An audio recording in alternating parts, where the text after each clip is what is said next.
Hi, everybody. Welcome once again to the Long Distance Work-Life Podcast. I am Wayne Turmel. As is often the case when we have interviews, I am without Marissa Eikenberry today, although she's here in spirit.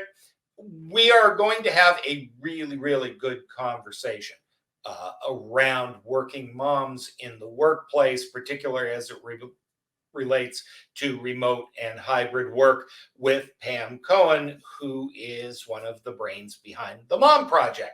So welcome to the podcast.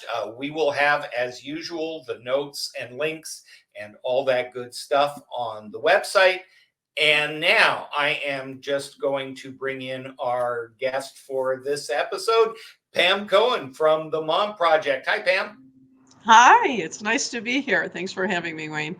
Well, thank you for being with us. And nobody needs me mansplaining the Mom Project. So why don't you very briefly tell us what it does, what the aim is, and then we'll jump into our discussion.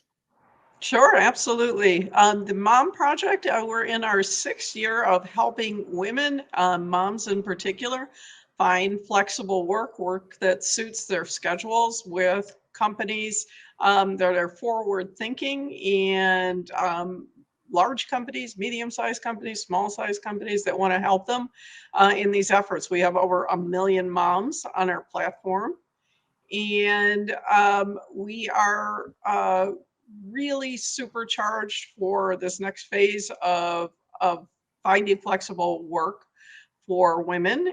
And I run Worklabs, which is the wholly owned research division of the Mom Project, where we do independent research on things like flexibility, retention, finding the best in work and life for moms and women and their allies, of course, as well. Worklabs concerns itself with doing predictive analytics in these areas.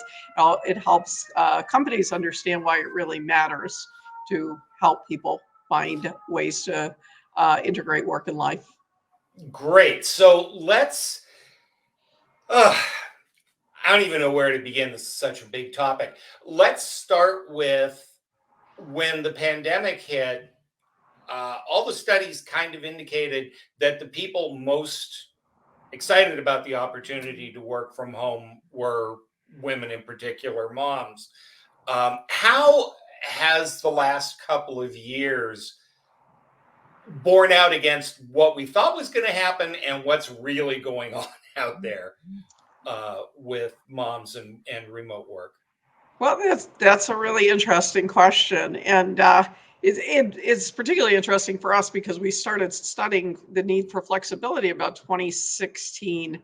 And one of the things that we found long before the pandemic began that was not only was flexibility important, but respect for flexibility was absolutely critical. In other words, if you had Yeah, I was going flexibility, to say, so let's not run past that because I think right? it's an important point.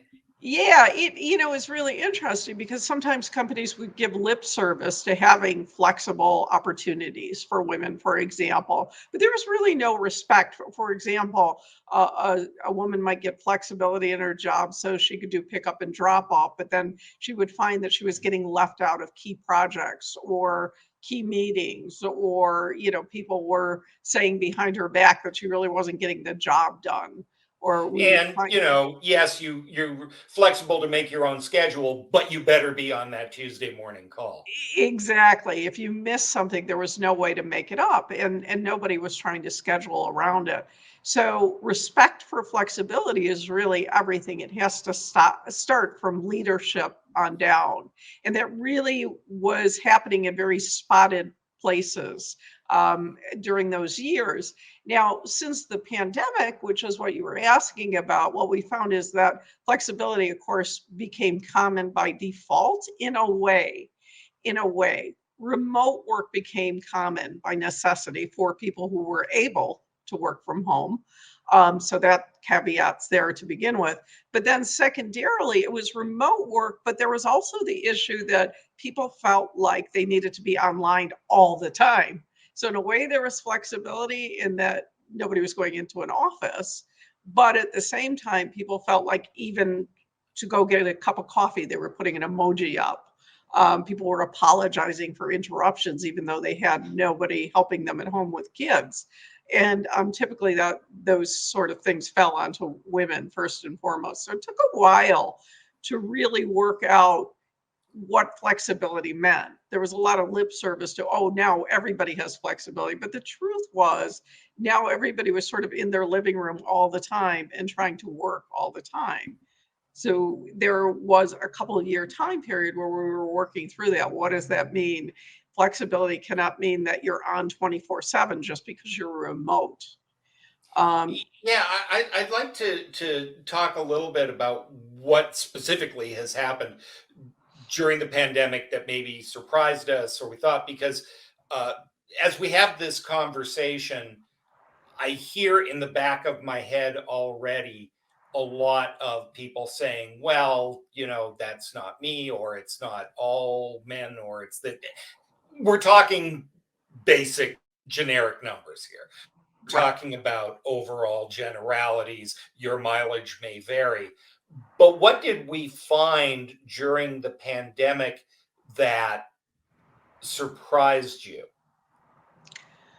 Well, what surprised, I think, a lot of people, a lot of women in particular, who were struggling with the idea of work life integration is that when they did have time at home, even though it was very difficult, lack of childcare, kids weren't going to school, the opportunity to actually see kids in the moment, to experience things that they might not have if they were in an office, just became glaringly, obviously wonderful and not something that seemed like, well, I'll give this time up. It became something that was paramount. For example, we were sort of hiding the idea that, well, if I'm in an office all day, I'm not missing that much. And then I think a lot of women started to say, and men too, to a certain extent, I don't want to miss those moments. I don't want to miss those moments that I can see. I want to have more flexibility to be able to see those things.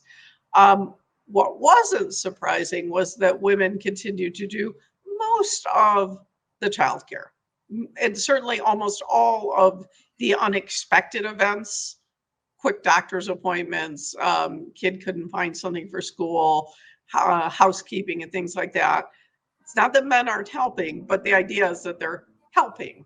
What can I do to help? The job is yours, but I will be happy to help you. And again, this is not about bashing men. It does continue to be a social norm that women take on most of the responsibilities. Similarly, women tend to do that with elder care as well.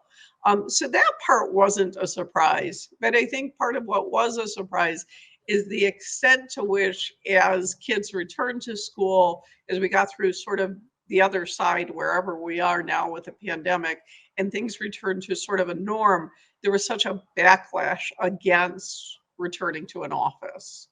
Um, and flexibility means something different to a primary caregiver than it does to somebody who's not. The idea of needing that flexibility for pickups, for drop-offs, for things like that, but also that idea of not wanting to miss out on key life events that they suddenly saw were possible to do, as they realized that they could do their job as well from home as they could being in an office. And I think that was one of the other big surprises is, we've always said, oh, you have to be face to face. You can't have these kind of conversations unless you're face to face.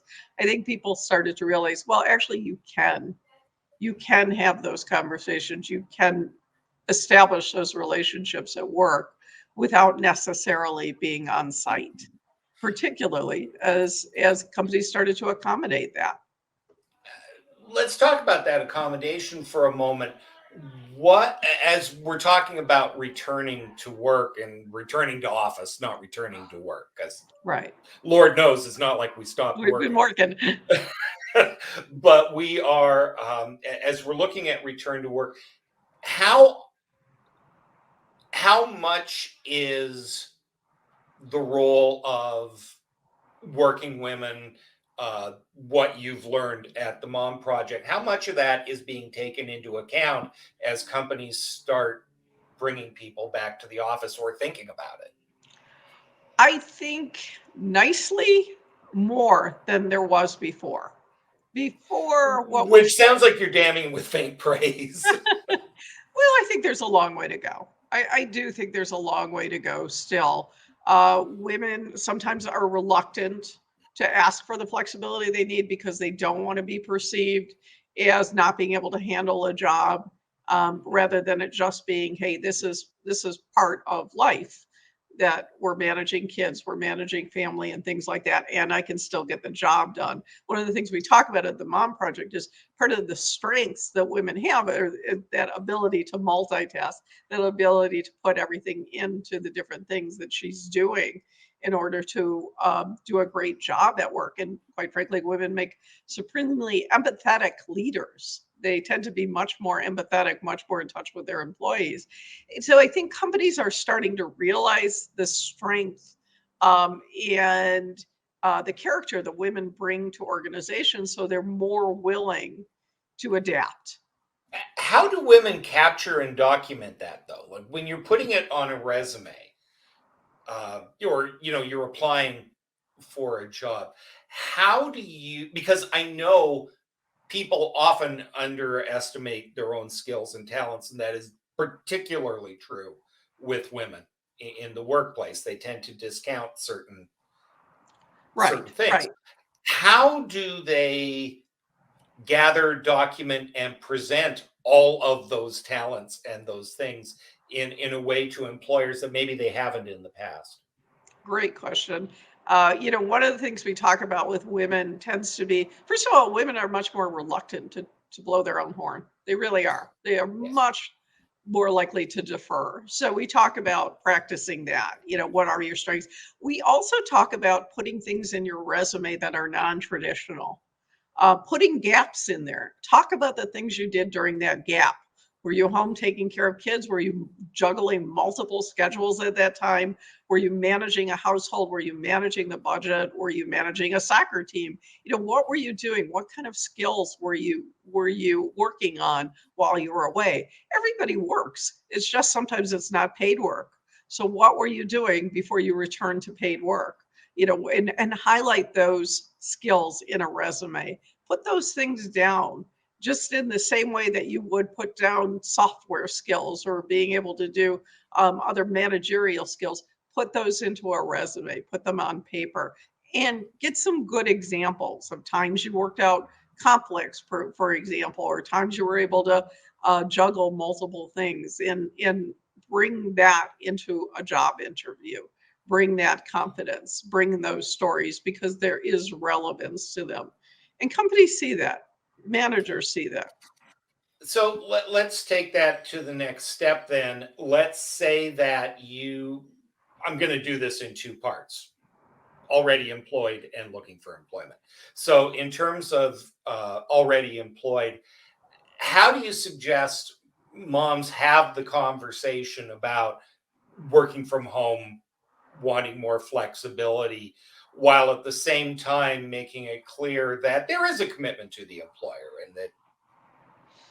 I think it's the same with anything else. You want to start with your commitment to work and the organization, your passion for a job, your ability to get the job done. If you have proof points already that you've been doing it, it's a good time to bring them up.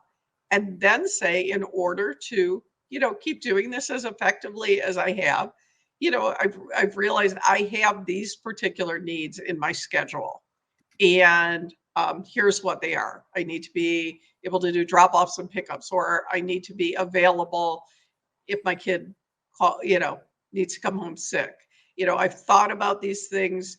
Um, this will not have a negative impact on my job. In fact, it will have a positive because I'll be able to focus. I won't be concerned about these things. Sometimes women like to say, hey, I really need this time off between 3 and 5, but I'm happy to jump back on between 5 and 7 or between 7 and 9. I've got time available. Let them know that you've thought through it. You don't have to have the answers to everything, and it's not entirely up to you to have the answers to everything. It's okay to want the company to work with you, but it is okay to say that I've thought through this, just like anything else. And here's the way that I can approach this, and here's why it will make me more effective. I really like what you said because I think from a human behavior perspective, it's always helpful to start with the benefit to the other party, right? And a Right. lot of times we think about work life integration and all that stuff as well, it's about the family, it's about the kids, and the company goes, that's nice, but that's not my concern. Right. Right. So I Exactly. think that notion of leading with that is a subtle thing and it matters in Yes. how you're perceived. It is subtle and it really does matter. And I think it all goes to the mindset that we don't want to set this up like, employer versus employee, company versus family. We talk a lot about work-life integration. And the way to get through to anybody is giving them the logic, understanding why it's okay, why it will benefit them.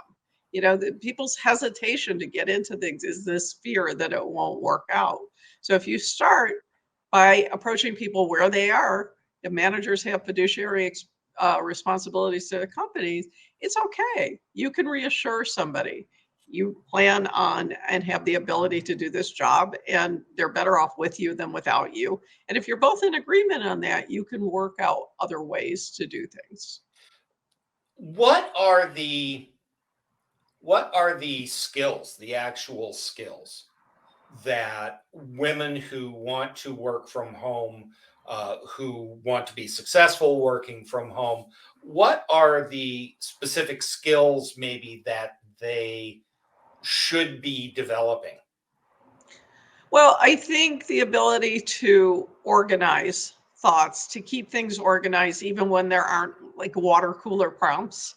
Little notes that say, make sure to ask so and so about X, just things that you might typically not write down. If you write those things down, it becomes much easier to communicate in a remote world, to remind yourself where there aren't constant reminders about little things that happen so that you stay connected. So those organizational skills become critical.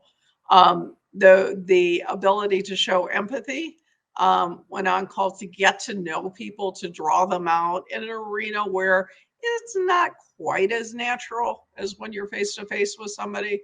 But there is a lot of importance in video calls to be able to do a little bit of back and forth, a little bit of getting to know you before you start out, to establish those relationships more clearly.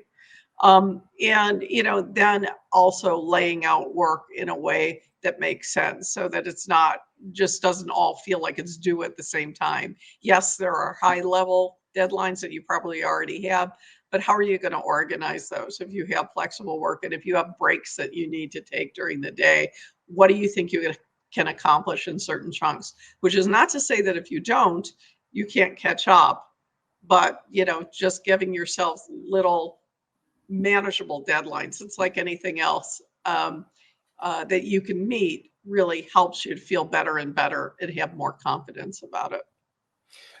Pam, we are at the end of our time. I've really enjoyed our conversation. There's so much more that we could discuss. Any last minute thoughts, comments, vicious personal attacks, anything at all that you'd like to leave the audience with before I wrap up the show on my end? Well, there's a lot of gender differences that we saw in a huge study that we did on women and men's flexibility needs. But one of the things that we found is that when women feel like they have good support at home, it just goes such a long way to feeling better about flexibility needs at work. So it's a shout out to their partners to say, take on certain things. If it's just, arranging dinner, for example, will go a long way to helping women to get their jobs done. Doing those things without asking for them really makes such a difference. And also letting them know that what they're doing is meaningful. Again, we weren't diving into families at this point, but I think, knowing, and for single parents, it's a lot more difficult, of course, but, where there's a partner present and that can be one of the things emphasized, it really goes a long way. Absolutely. I couldn't agree more. Thank you so much, Pam Cohen from the Mom Project. As we have told you so many times, the links, the notes, the transcripts for this are found on our website, longdistanceworklife.com. We will also have links to the Mom Project and Pam and all of that good stuff. So there you have it. Thank you so much for listening to the Long Distance Work Life. I hope you got a lot out of today's conversation. I know I did. As always, Marissa is standing by to take your questions and comments, whether it's on our webpage or our LinkedIn page. Please don't be shy about asking your questions. This is the show designed to help you thrive and survive in the workplace of remote and hybrid work. My name is Wayne Turmel. If you want to learn more about remote work and demystifying it and getting a handle on it, there is a link to our Demystifying Remote Work video series on the website. We urge you to do that. You can always reach out to myself or Marissa by email or by LinkedIn. We are your humble servants. Thank you so much for joining us. We will see you on the next episode. Don't let the weasels get you down, and we will talk to you again soon.